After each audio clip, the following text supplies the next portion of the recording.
ആകാശവാണി.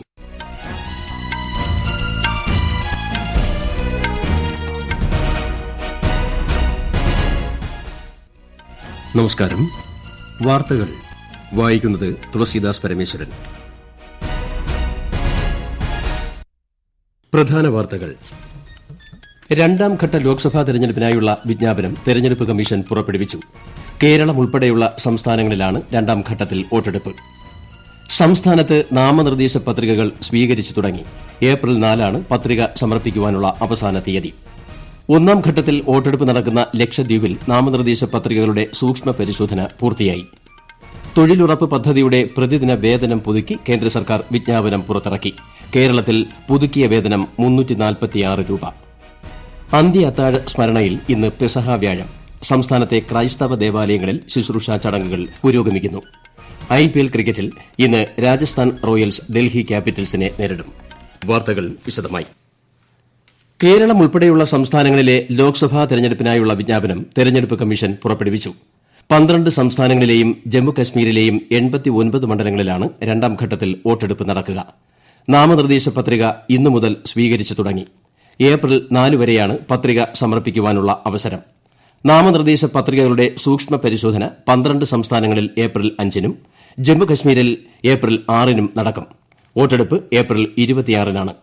കേരളത്തിലെ 20 മണ്ഡലങ്ങൾക്ക് പുറമെ കർണാടകയിൽ 14 രാജസ്ഥാനിലെ 13 സീറ്റുകളിലും രണ്ടാം ഘട്ടത്തിലാണ് വോട്ടെടുപ്പ്. ബീഹാർ, ഛത്തീസ്ഗഡ്, മഹാരാഷ്ട്ര, മധ്യപ്രദേശ്, ത്രിപുര, ഉത്തർപ്രദേശ്, പശ്ചിമബംഗാൾ, അസം തുടങ്ങിയ സംസ്ഥാനങ്ങളിലും രണ്ടാം ഘട്ടത്തിൽ വോട്ടെടുപ്പ് നടക്കും. തെരഞ്ഞെടുപ്പ് വിജ്ഞാപനം പുറത്തുവന്നതോടെ നാമനിർദ്ദേശ പത്രിക സമർപ്പിക്കുന്നതിനുള്ള അന്തിമഘട്ട തയ്യാറെടുപ്പിലാണ് സംസ്ഥാനത്ത് മുന്നണികൾ. വിശദാംശങ്ങളിലേക്ക്. സംസ്ഥാനത്ത് നാമനിർദ്ദേശ പത്രികാ സമർപ്പണത്തിന് ഇന്നു മുതൽ ഏപ്രിൽ 4 വരെ അവസരമുണ്ടെങ്കിലും ഇടയ്ക്ക് 3 പൊതു അവധി ദിവസങ്ങൾ വരുന്നതിനാൽ നടപടികൾ വേഗത്തിൽ പൂർത്തിയാക്കാനുള്ള ശ്രമത്തിലാണ് സ്ഥാനാർത്ഥികൾ. തിരഞ്ഞെടുപ്പ് കമ്മീഷൻ നിശ്ചയിച്ച മാനദണ്ഡപ്രകാരം പൊതു അവധി ദിനങ്ങളായ മാർച്ച് 29, 31, ഏപ്രിൽ 1 എന്നീ ദിവസങ്ങൾ ഒഴികെ പത്രിക നൽകാവുന്നതാണ്. രാവിലെ 11 മുതൽ ഉച്ചകഴിഞ്ഞ് 3 വരെയാണ് പത്രികാ സമർപ്പണത്തിനുള്ള സമയം. 20 ലോക്സഭാ മണ്ഡലങ്ങളിലേക്കും ബന്ധപ്പെട്ട റിട്ടേണിംഗ് ഓഫീസർമാർക്ക് മുമ്പാകെയാണ് പത്രിക സമർപ്പിക്കേണ്ടത്. വോട്ടെടുപ്പ് ദിനമായ ഏപ്രിൽ 26-ന് സംസ്ഥാനത്ത് പൊതു അവധി പ്രഖ്യാപിച്ചിട്ടുണ്ട്. സർക്കാർ ഓഫീസുകൾ, വിദ്യാഭ്യാസ സ്ഥാപനങ്ങൾ എന്നിവയ്ക്ക് അവധി ബാധകമാണ്. വാണിജ്യ സ്ഥാപനങ്ങൾക്ക് ശമ്പളത്തോടെയുള്ള അവധിയായിരിക്കും. സ്വകാര്യ സ്ഥാപനങ്ങൾ, സ്വകാര്യ വ്യവസായ കേന്ദ്രങ്ങൾ തുടങ്ങിയിടങ്ങളിൽ അവധി പ്രഖ്യാപിക്കുന്നതിന് ലേബർ കമ്മീഷണർ ആവശ്യമായ ക്രമീകരണങ്ങൾ ഏർപ്പെടുത്തണമെന്നും നിർദ്ദേശമുണ്ട്. അവധി ദിനത്തിൽ വേതനം നിഷേധിക്കുകയോ കുറവ് വരുത്തുകയോ ചെയ്യരുതെന്നും ഉത്തരവിൽ പറയുന്നു. News desk, Akashvani. കേരളത്തിൽ ലോക്സഭാ തെരഞ്ഞെടുപ്പിലേക്കുള്ള നാമനിർദ്ദേശ പത്രികാ സമർപ്പണം ആരംഭിച്ചു. കൊല്ലം ലോക്സഭാ മണ്ഡലത്തിൽ ഇടതുമുന്നണി സ്ഥാനാർത്ഥിയായി M. മുകേഷ് ആണ് ആദ്യമായി നാമനിർദ്ദേശ പത്രിക നൽകിയത്. വരണാധികാരിയായ കളക്ടർ N. ദേവദാസിന് മുൻപാകെയാണ് അദ്ദേഹം നാമനിർദ്ദേശ പത്രിക സമർപ്പിച്ചത്. 2 സെറ്റ് പത്രികയാണ് സമർപ്പിച്ചത്. മന്ത്രി KN. ബാലഗോപാൽ ഉൾപ്പെടെയുള്ള നേതാക്കൾ ഒപ്പമുണ്ടായിരുന്നു. കാസർഗോഡ് NDA സ്ഥാനാർത്ഥി ML. അശ്വിനിയും ഇന്ന് പത്രിക സമർപ്പിച്ചു. Collector Shri K. ഇമ്പശേഖർ പത്രിക സ്വീകരിച്ചു. ഒന്നാം ഘട്ടത്തിൽ പൊതു തെരഞ്ഞെടുപ്പ് നടക്കുന്ന ബീഹാറിലെ 4 മണ്ഡലങ്ങളിൽ നാമനിർദ്ദേശ പത്രിക സമർപ്പിക്കുവാനുള്ള സമയപരിധി ഇന്ന് അവസാനിക്കും. തമിഴ്നാട് ഉൾപ്പെടെയുള്ള സംസ്ഥാനങ്ങളിലെ 102 മണ്ഡലങ്ങളിലാണ് ഒന്നാം ഘട്ടത്തിൽ തെരഞ്ഞെടുപ്പ് നടക്കുന്നത്. ബീഹാറിലെ ഒഴികെ മറ്റെല്ലാ മണ്ഡലങ്ങളിലും പത്രികകളുടെ സൂക്ഷ്മ പരിശോധന ഇന്ന് നടക്കും. ഏപ്രിൽ 19-നാണ് വോട്ടെടുപ്പ്. വോട്ടെണ്ണൽ ജൂൺ 4-ന് നടക്കും. നിയമസഭാ തെരഞ്ഞെടുപ്പ് നടക്കുന്ന സിക്കിം, അരുണാചൽ പ്രദേശ് എന്നീ സംസ്ഥാനങ്ങളിലും പത്രികകളുടെ സൂക്ഷ്മ പരിശോധന ഇന്ന് നടക്കും. ലക്ഷദ്വീപ് പാർലമെന്റ് മണ്ഡലത്തിലേക്കുള്ള തെരഞ്ഞെടുപ്പിൽ നാമനിർദ്ദേശ പത്രികകളുടെ സൂക്ഷ്മ പരിശോധന പൂർത്തിയായി. റിട്ടേണിംഗ് ഓഫീസർ കൂടിയായ കളക്ടർ അർജുൻ മോഹന്റെ അധ്യക്ഷതയിൽ കവരത്തി സെക്രട്ടേറിയറ്റ് കോൺഫറൻസ് ഹാളിൽ ചേർന്ന യോഗത്തിൽ സ്ഥാനാർത്ഥികളും നിയമവിദഗ്ധരും പങ്കെടുത്തു.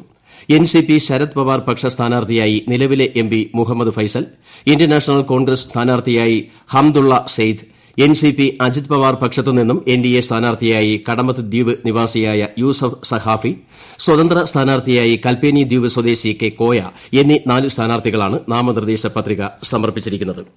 ഈ വാർത്തകൾ ആകാശവാണിയിൽ നിന്ന്. ആകാശവാണി വാർത്തകളും വാർത്താധിഷ്ഠിത പരിപാടികളും all India radio news Thiruvananthapuram എന്ന യൂട്യൂബ് ചാനലിൽ ലഭ്യമാണ്. കൂടുതൽ വാർത്തകൾക്കായി @all India radio news Thiruvananthapuram എന്ന ഫേസ്ബുക്ക് പേജും @AER_News_TVM എന്ന എക്സ് ഹാൻഡിലും സന്ദർശിക്കാം.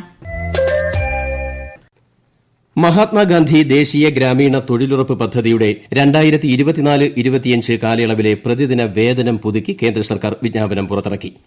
അവിദഗ്ധരായ തൊഴിലാളികൾക്ക് കേരളത്തിൽ 346 രൂപയാണ് പുതുക്കിയ വേതനം. ഹരിയാനയിൽ 374 രൂപ, ഗോവയിൽ 356, കർണാടകയിൽ 349, പഞ്ചാബിൽ 322 എന്നിങ്ങനെയാണ് വേതനം പുതുക്കി നിശ്ചയിച്ചിരിക്കുന്നത്. ഏപ്രിൽ 1 മുതൽ ഈ വിജ്ഞാപനം പ്രാബല്യത്തിൽ വരുമെന്ന് ഗ്രാമവികസന മന്ത്രാലയം അറിയിച്ചു.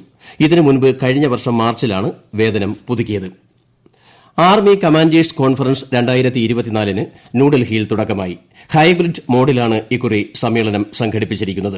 രാജ്യത്തെ സുരക്ഷാ സാഹചര്യം അവലോകനം ചെയ്യുന്നതിനും കരസേനയുടെ പ്രവർത്തനങ്ങളുമായി ബന്ധപ്പെട്ട നൂതനാശയങ്ങൾ വിലയിരുത്തുന്നതിനുമുള്ള സുപ്രധാന വേദിയാണ് ആർമി കമാൻഡേഴ്സ് കോൺഫറൻസ്.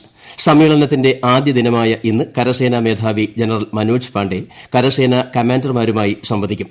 രാജ്യരക്ഷാമന്ത്രി രാജ്നാഥ് സിംഗ് ഏപ്രിൽ 2 സമ്മേളനത്തെ അഭിസംബോധന ചെയ്യും. സേനാ നേതൃത്വവുമായും അദ്ദേഹം സംവദിക്കും. സംയുക്ത സേനാ മേധാവി അനിൽ ചൌഹാൻ, വ്യോമ നാവിക സേനാ മേധാവികൾ തുടങ്ങിയവർ അടുത്ത മാസം 2 നടക്കുന്ന സമാപന സമ്മേളനത്തിൽ പങ്കെടുക്കും.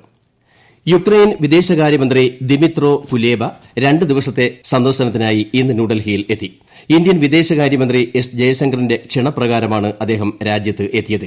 ഉഭയകക്ഷി പങ്കാളിത്തത്തെക്കുറിച്ചും പ്രാദേശിക ആഗോള വിഷയങ്ങളിലെ സഹകരണത്തെക്കുറിച്ചും ശ്രീ ജയശങ്കറുമായി അദ്ദേഹം ചർച്ച ചെയ്യുമെന്ന് വിദേശകാര്യ മന്ത്രാലയം അറിയിച്ചു. ഡെപ്യൂട്ടി സുരക്ഷാ ഉപദേഷ്ടാവുമായും ഇന്ത്യയിലെ ബിസിനസ് പ്രമുഖരുമായും യുക്രൈൻ വിദേശകാര്യമന്ത്രി കൂടിക്കാഴ്ച നടത്തും. സായുധ സേനകൾക്ക് പ്രത്യേക അധികാരം നൽകുന്ന അഫ്സ്പ നിയമം നാഗാലാൻഡിലെ 8 ജില്ലകളിലും 5 ജില്ലകളിലെ 21 പോലീസ് സ്റ്റേഷൻ പരിധികളിലും ദീർഘിപ്പിച്ചതായി കേന്ദ്ര സർക്കാർ. സംസ്ഥാനത്തെ ക്രമസമാധാന നില വിലയിരുത്തിയ ശേഷമാണ് ആഭ്യന്തര മന്ത്രാലയം തീരുമാനം കൈക്കൊണ്ടത്. ദിമാപൂർ ഉൾപ്പെടെയുള്ള ജില്ലകളിൽ ഏപ്രിൽ 1 മുതൽ 6 മാസത്തേക്കാണ് അഫ്സ്പ ദീർഘിപ്പിച്ചത്. ഇന്ന് പെസഹ വ്യാഴം. കുരിശുമരണം വരിക്ക് മുൻപ് യേശു ശിഷ്യന്മാരുടെ കാലുകൾ കഴുകിയതിന്റെയും അവർക്കൊപ്പം അന്ത്യ അത്താഴം കഴിച്ചതിന്റെയും ഓർമ്മ പുതുക്കുന്ന ദിനമാണ് ഇത്. സംസ്ഥാനത്തെ ക്രൈസ്തവ ദേവാലയങ്ങളിൽ പ്രത്യേക പ്രാർത്ഥനാ ചടങ്ങുകളും കാൽകഴുകൽ ശുശ്രൂഷയും നടന്നു.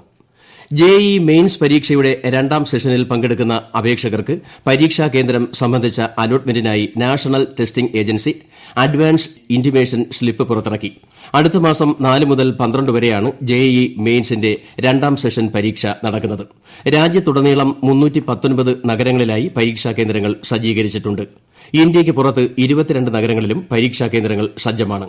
ഓരോ ദിവസവും 2 ഷിഫ്റ്റുകളിലായാണ് പരീക്ഷകൾ നടക്കുക. രാവിലെ 9 മുതൽ ഉച്ചയ്ക്ക് 12 വരെയും ഉച്ചകഴിഞ്ഞ് 3 മുതൽ 6 വരെയുമാണ് പരീക്ഷകൾ ക്രമീകരിച്ചിരിക്കുന്നത്. 12-ന് രാവിലെ മാത്രമാണ് പരീക്ഷ. അപേക്ഷാ നമ്പരും ജനന തീയതിയും ഉപയോഗിച്ച് നാഷണൽ ടെസ്റ്റിംഗ് ഏജൻസിയുടെ വെബ്സൈറ്റ് വഴി പരീക്ഷാ കേന്ദ്രം പരിശോധിക്കാം. 2024-25 അക്കാദമിക വർഷം മുതൽ ഗവേഷണ പ്രവേശനത്തിനുള്ള മാനദണ്ഡം പരിഷ്കരിച്ച് യുജിസി. പിഎച്ച്ഡി പ്രോഗ്രാമുകളിലേക്കുള്ള പ്രവേശനത്തിന് സ്വന്തം പ്രവേശന പരീക്ഷകൾക്ക് പകരം നെറ്റ് സ്കോർ ഉപയോഗിക്കാൻ രാജ്യത്തെ സർവകലാശാലകൾക്കും ഉന്നത വിദ്യാഭ്യാസ സ്ഥാപനങ്ങൾക്കും യൂണിവേഴ്സിറ്റി ഗ്രാന്റ്സ് കമ്മീഷൻ നിർദ്ദേശം നൽകി. 2024 ജൂണിലെ നെറ്റ് പരീക്ഷയ്ക്കുള്ള നടപടിക്രമങ്ങൾ അടുത്ത ആഴ്ച ആരംഭിക്കുമെന്നും യുജിസി അറിയിച്ചു. ഐപിഎൽ ക്രിക്കറ്റിൽ ഇന്ന് രാജസ്ഥാൻ റോയൽസ് ഡൽഹി ക്യാപിറ്റൽസിനെ നേരിടും. രാത്രി 7:30-ന് രാജസ്ഥാനിലെ സവായ് മാൻസിംഗ് സ്റ്റേഡിയത്തിലാണ് മത്സരം. ഇന്നലെ നടന്ന മത്സരത്തിൽ മുംബൈ ഇന്ത്യൻസിനെ സൺറൈസേഴ്സ് ഹൈദരാബാദ് 31 റൺസിന് പരാജയപ്പെടുത്തി. 277 റൺസോടെ ഐപിഎല്ലിൽ ഒരു ടീമിന്റെ ഏറ്റവും ഉയർന്ന സ്കോർ ഹൈദരാബാദ് ഇന്നലെ കരസ്ഥമാക്കി. ആഗോളതലത്തിൽ ഉൽപ്പാദിപ്പിക്കപ്പെട്ട ഭക്ഷണത്തിന്റെ 19% 2022 ലോകം പാഴാക്കിയതായി ഐക്യരാഷ്ട്ര റിപ്പോർട്ട്. ഏകദേശം 1.05 ബില്യൺ മെട്രിക് ടൺ ഭക്ഷണമാണ് ഇത്തരത്തിൽ പാഴായത്. 2030-ഓടെ ഭക്ഷണം പാഴാക്കൽ പകുതിയായി കുറയ്ക്കുന്നതുമായി ബന്ധപ്പെട്ട് UN പരിസ്ഥിതി പ്രോഗ്രാം പ്രസിദ്ധീകരിച്ച ഭക്ഷ്യമാലിന്യ സൂചികയിലാണ് ഇക്കാര്യം വ്യക്തമാക്കിയിരിക്കുന്നത്. പ്രധാന വാർത്തകൾ വീണ്ടും. 2ാം ഘട്ട ലോക്സഭാ തെരഞ്ഞെടുപ്പിനായുള്ള വിജ്ഞാപനം തെരഞ്ഞെടുപ്പ് കമ്മീഷൻ പുറപ്പെടുവിച്ചു. കേരളം ഉൾപ്പെടെയുള്ള സംസ്ഥാനങ്ങളിലാണ് 2ാം ഘട്ടത്തിൽ വോട്ടെടുപ്പ്. സംസ്ഥാനത്ത് നാമനിർദ്ദേശ പത്രികകൾ സ്വീകരിച്ചു തുടങ്ങി. ഏപ്രിൽ 4-നാണ് പത്രിക സമർപ്പിക്കാനുള്ള അവസാന തീയതി. 1ാം ഘട്ടത്തിൽ വോട്ടെടുപ്പ് നടക്കുന്ന ലക്ഷദ്വീപിൽ നാമനിർദ്ദേശ പത്രികകളുടെ സൂക്ഷ്മ പരിശോധന പൂർത്തിയായി. തൊഴിലുറപ്പ് പദ്ധതിയുടെ പ്രതിദിന വേതനം പുതുക്കി കേന്ദ്ര സർക്കാർ വിജ്ഞാപനം പുറത്തിറക്കി. കേരളത്തിൽ പുതുക്കിയ വേതനം 346 രൂപ. അന്ത്യ അത്താഴ സ്മരണയിൽ ഇന്ന് പെസഹ വ്യാഴം. സംസ്ഥാനത്തെ ക്രൈസ്തവ ദേവാലയങ്ങളിൽ ശുശ്രൂഷാ ചടങ്ങുകൾ പുരോഗമിക്കുന്നു. ഐപിഎൽ ക്രിക്കറ്റിൽ ഇന്ന് രാജസ്ഥാൻ റോയൽസ് ഡൽഹി ക്യാപിറ്റൽസിനെ നേരിടും. വാർത്തകൾ കഴിഞ്ഞു. അടുത്ത വാർത്താ പ്രക്ഷേപണം വൈകിട്ട് 6:30-ന്.